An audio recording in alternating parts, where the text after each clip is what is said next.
এই যে আপনারা দেখতে পাচ্ছেন স্টিলের বোলের মধ্যে আমি সাবুদানা ভিজিয়ে রেখেছি একদম পরিমাণে অল্প পরিমাণ জল দিয়ে।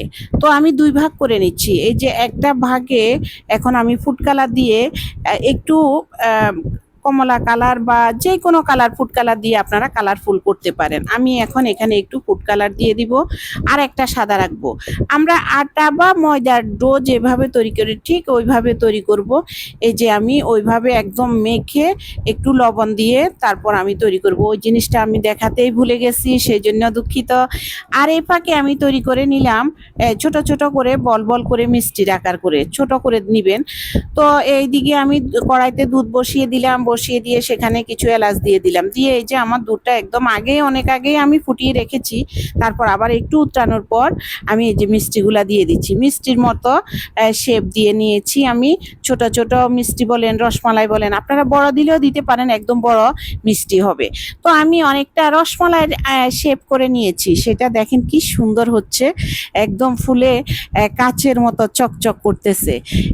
তারপর আমি এটাকে ভালোভাবে, এই যে আমার মেয়ে একটু আবার আমার সাথে দুষ্টামি করতেছে, মিষ্টিগুলা নাড়তেছে। এখন আমি চিনি দিয়ে দিলাম।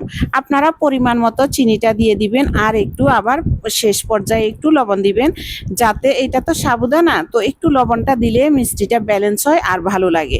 একদম অল্প দিয়েছি আমি। আর এই যে দেখেন আমার মিষ্টি একদম রেডি হয়ে গেছে, কি সুন্দর কালার আসছে। এখন আমি দিয়ে দিব কিছু কাজু বাদাম, পেস্তা বাদাম, সাথে কিশমিশ। তো আমি আর গার্নিশের জন্য রাখতে ভুলে গেছি, আমি সব মিষ্টি দিয়ে দিয়েছি। এখন উপরে আমি কিছু দুধের গুঁড়া দিয়ে দিব। আমি এখন কিছু দুধের গুঁড়া দিয়ে দিলাম। আমার মিষ্টি একদম রেডি। এরপর ফ্রিজে রেখে দিয়ে ঠান্ডা করে আমি মিষ্টিটা সবার জন্য নিয়ে নিলাম। এত মজা, এত ইয়ামি হয়েছে, আপনারা প্লিজ করে দেখবেন বাসায়। অল্প পরিমাণ সাবুদানা একটু ভিজিয়ে করে দেখবেন, দেখবেন মিষ্টিটা খুবই টেস্টি এবং দুধের সাথে প্রিজার্ভ করে খেলে খুব ভালো লাগে। এই গরমে ঠান্ডা ঠান্ডা সাবুদানার মিষ্টি খুব ভালো লাগে। আমার ভিডিওটা সবাই দেখবেন, লাইক কমেন্টস করবেন। আজকে এই পর্যন্ত, সবাই ভালো থাকবেন, সুস্থ থাকবেন, টাটা।